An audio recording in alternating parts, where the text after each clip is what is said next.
The following video features excerpts taken from 5 recorded live lessons on drawing a realistic light bulb with graphite pencils. To learn more about our membership program, where you can access this complete live lesson series as well as the other recorded live lessons, video courses, ebooks, lesson plans, and much, much more, visit thevirtualinstructor.com/members. I'm going to be working with an H pencil, an HB pencil, and a 4B pencil. And I also have this is a blending tortillon, but you can use a blending stomp as well. So anyway, this is our photo reference, and it is designed to be a challenge here for you. This is a great exercise for developing a lot of control with how you develop values. Okay, so what we're going to do is we're going to be using the pencil to measure a few things.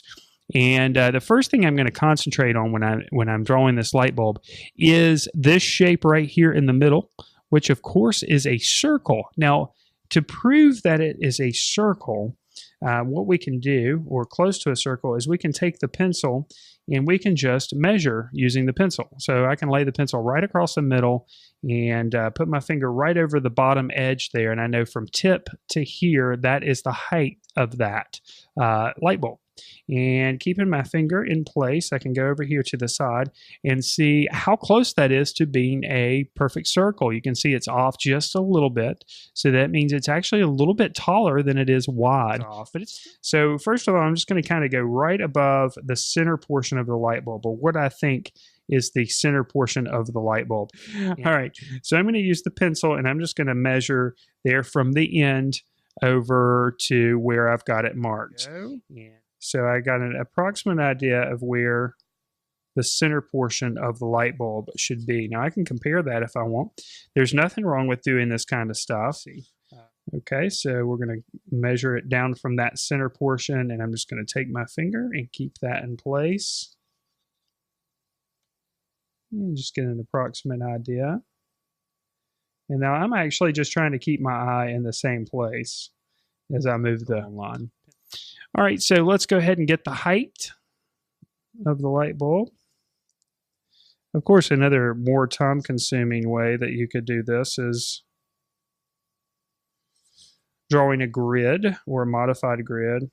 There are lines there. Now we can use these points to start drawing out our circular shape. Now,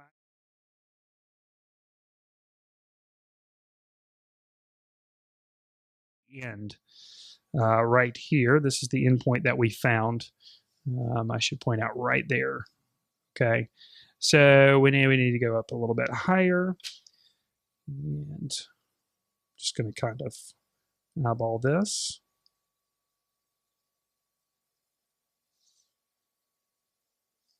And then we need to go a little bit lower.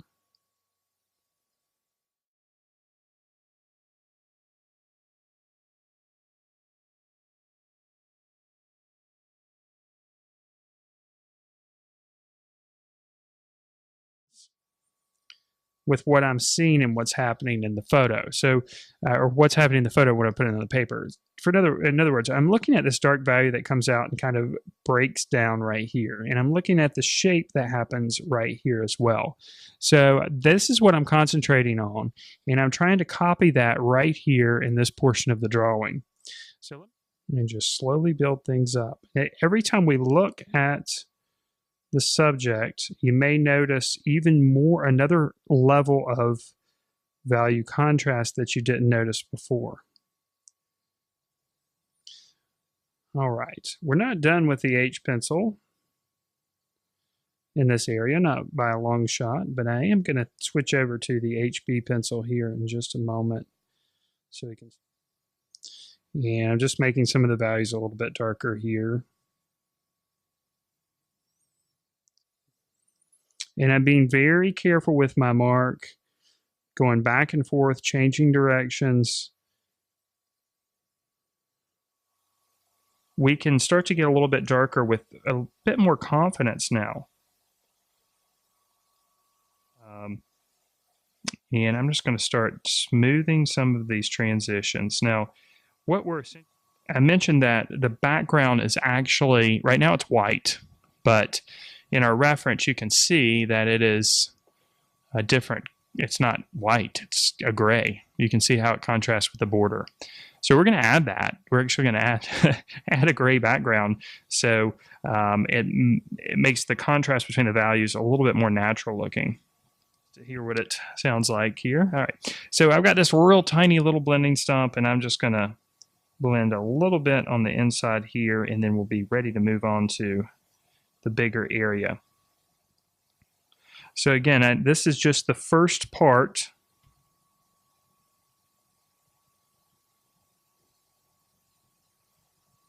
of this little piece that comes up. We know the second part comes back here and up, and then slightly bows out a little bit. Line right here. There are a couple of darker shapes that happen back here. So I'm going to go ahead and include an idea of where those darker shapes are. And of course I drew that line first, so I've got that as a guideline to help me figure out where they are. And I can compare with where they line up with the metal pieces that are going in. If you start wondering, hey, is the value I'm making dark enough? Or is the value I'm making right? Always look for the lights. Always look for the strong lights or whites. And that's a good point to compare. So you see how white that is? Compare it to the value that's right there. And then you see, oh my gosh, that's quite a bit darker than what it is right there. Highlights in here. So the way I'm going to figure out where this is I'm basically just going to look at the angle that's happening right here, and I'm just going to go straight up from there. Not necessarily straight up, but I'm going to continue that diagonal out. So if I continue that diagonal out, if I can speak, I'll go about right there, and there's a slight curve. Okay, so this is a very light application, but I'm still trying to think about the cross contours of the bulb, even though most of this is going to be blended in. Now it gets slightly darker around the edge here. It really is amazing when you have that moment where something clicks and it's almost like you've discovered something. It really is like you've discovered something. And this exercise here that we're doing with the light bulb is one of those moments. If you've never done a subject like this and you go through the process and really pay attention to the changes in value, and you really pay attention to what you're seeing, you have, I'm going to say this even though it's going to sound like it was planned and it's cheesy, but you really have a light bulb moment. Because you're forced to look at the value changes. You're forced to really pay close attention. And that is, of course, if you work slowly and make yourself go through this here. And I'm still holding the pencil. This is still the H pencil. And I'm still holding it pretty far down on the shaft of the pencil. Because if you can draw one thing or paint one thing, you can draw anything. If you can draw one thing well, then you can draw and paint anything, if that makes sense. Because the process is the same, even though we are trying to create a drawing that's fairly representational. We aren't a copy machine, and we still want our drawing to appear as a drawing. Darker. Do you see how much darker that value is getting by using the blending stump? Now I'm putting a pretty good amount of pressure here on the blending stump, and I'm kind of trying to make small circles for the most part, still kind of following the cross contours of the form of the light bulb. Now when you do see areas where you need to make the value a little bit darker with the H pencil, you can address that. You can see right here this area. I could bring that value in just a little bit further, and that's what I'm going to do.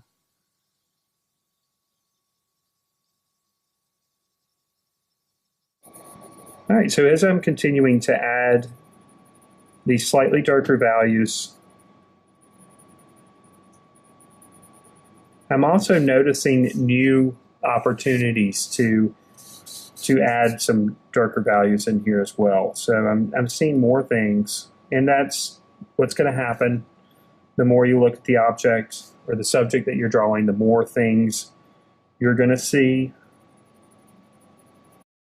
to the end of the light bulb. And then I'm going to come out and I'm going to try to find the point in between where it kind of makes sense for where the edge would be. And I'm just going to make a little mark where that's going to be. The next thing I'm going to look at is how far up above this portion of the light the text goes on the front side. And I'm just going to, again, make a little bit of an eyeball comparison. And then put the letters inside. Okay, and then working our way back down to the bottom, we'll get these letters in the middle in a minute.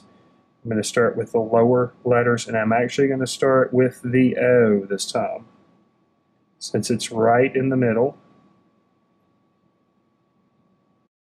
And the value changes a little bit in the reference, so for each one of the letters. So we can allow the value to change in the letters that we add here too. So I'm not just saying, okay, well, I've got a guide in place. I'll just draw over the letters that are there. Of course, I'm considering what I've got down on the surface heavily, but I'm also looking at the reference, and it's almost like I'm redrawing it again. All right, so I'm going to continue the edge of the shadow up here, and it looks like it curves slightly before touching the edge right here. Of course, it's creating a little bit of a shadow, but it's only creating a shadow where the glass gets a little bit thicker because of the curvature of the glass. And that's that slightly darker shadow that we see right here on the edge. Okay, we have a little bit of a darker value that comes out right about here. So I'm going to go ahead and put an indication of where that is, just so I can make comparisons on how far I need to pull in this shadow as we go in. Make this value a little bit lighter right here by doing so.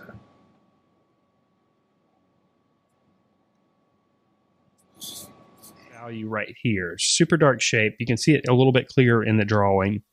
And that shadow seems to carry down almost at a diagonal with the darker values that happen right here. So I'm going to try to make sure that that carries down in my drawing. So I'm just going to kind of make a note of where that's going to start happening. So again, at the top, I'm doing the same thing. Just looking at the shapes of value that happen up there.